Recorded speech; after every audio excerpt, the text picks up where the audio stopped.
Hey everybody, it's Jess. I just wanted to show off my 2018 Big Rig Group truck build. I know this video is really late, but I promise you the truck was done by the deadline. Things got a little rushed there at the end, but we got her done. This is the AMT International 4300. Really good model, very detailed. I really enjoyed building it, and I think it came out really good. There's a couple mistakes, and we'll kind of go over that here in a minute. But yeah, so let's see here.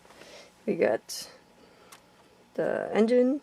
Let's see if I can turn it a little bit so you can see. Yeah, this is the. I dropped it a couple times. I dropped this part a couple times when I was painting it, so it kind of, this hinge on here sort of broke off, but I don't know. Stuff happens. I don't know. But basically the truck came out real nice. I was going for a weathered look, you know, like you'd taken this truck out and driven it and, you know, never washed it, and so, but yeah, so that's kind of what I was doing. As far as what did I use, like material wise, we used these type of paints on the inside, these craft paints.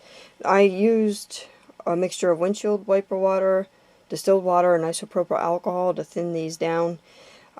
If anybody's trying to use them, they cover okay, but they just, I don't know. I didn't like them very much. Some of it, this, like never, it didn't want to cover down here. And so this kind of got chipped. But you know what? This truck's supposed to be a used and worn truck, so we're okay with that.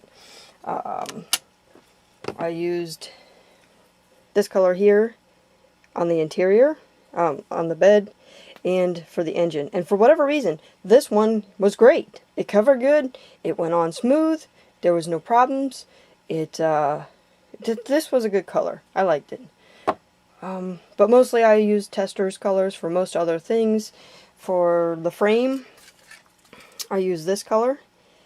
This went on real good and covered nicely. For the exhaust and the fuel tanks, I used this. And it does not match the cap. I can tell you that. I don't know if the camera can pick that up, but that's definitely not the same color. But it looks pretty realistic, so I'm okay with that. I also, these are the first time I ever stripped chrome off of pieces to try and get a better fit. Oh yeah, I can show you this too at the same time. Let me pick this up. So I detailed out the batteries. You can kind of see that there. The fuel tanks, you can still see the line. I tried really hard to get rid of it, but it was still there. The fuel tanks were kind of hard. For the axles there, the tops of the axles, they look good. They came out good. I was able to get that to disappear. Also, if anybody builds this, that front piece that goes on that front pumpkin there, that was very difficult. That I had to do a lot of trimming on the front half of that pumpkin to try and get that to fit right. I did try to add on the air brake lines, as you can see in there, and you can tell that this, I used a wash to get this to look muddy the way it does, and even tried to flick it up the back, just like if the wheels were turning they would kick that mud up all over the cab. Let's see if I can roll this carefully over. There we go. And I continued that down. Oops, there. I continued it down on the bottom too.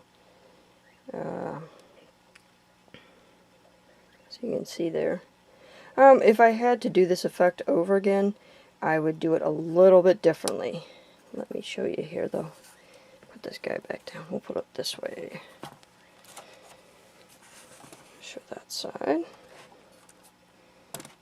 Oops. And yeah, this model also has the posable steering too, which is pretty darn cool. Put that open there. Where's the set? Here we go. Yeah. So I use the flat dark tan and the flat black out of this. This is testers. These are acrylic colors. You can kind of make them out there on the top. This set was on sale at Michael's, and I'm really glad I picked it up. It was kind of cool. It has like a couple paintbrushes and this little mixing tray and stuff. These are really good colors, but I used the dark tan, the flat dark tan, and the black out of here to do the weathering that you see. And basically I just took a brush and brushed that black on there and tried to get it to, you know, go on and make it look dirty. But if I had to do it again, what I would do is same thing, just brush it on, but I would use my airbrush and kind of blow this direction. Like, you know how your vehicle looks when you drive it down the road after it snows and it's just got that spray pattern on there. That's what I was trying to create, but it didn't. In some ways it did do it, and in other ways it did not. I used the flat black, yeah, for this. I mixed it with a little bit of water and a little bit of dish detergent, and that's how I got that effect on there. Same thing with the mud. With the dark tan out of this kit, I went through and just kept layering it on there, and it did fall down and into the springs and stuff the way you would see mud do on a real truck. But the real way to do it, I guess, is to use acrylic paints with isopropyl alcohol and kind of dust it on there. I did want to use the pigments, but by the time I got down to where I would use the pigments, I was running out of time and they didn't want to stick. And I later found out too that when you have gloss paint, the pigments do not want to stick to that. So next time we'll make sure that we have that dull coated before we try to do that type of weathering. But overall, I'm really satisfied with this. It came out good. It was hard to build. This area too, again, I dropped this, so there's that. You can take that into consideration, but like this doesn't quite line up, and this doesn't quite line up. But in the cab and the hood, that was kind of wonky there too. But anyways, like I said, I think I did do better with this build than I have other builds. It came out really nice. This kit is very detailed too. I don't think I've ever built something with over 250 parts, so that's kind of crazy. Oh, I will say this. Let's see.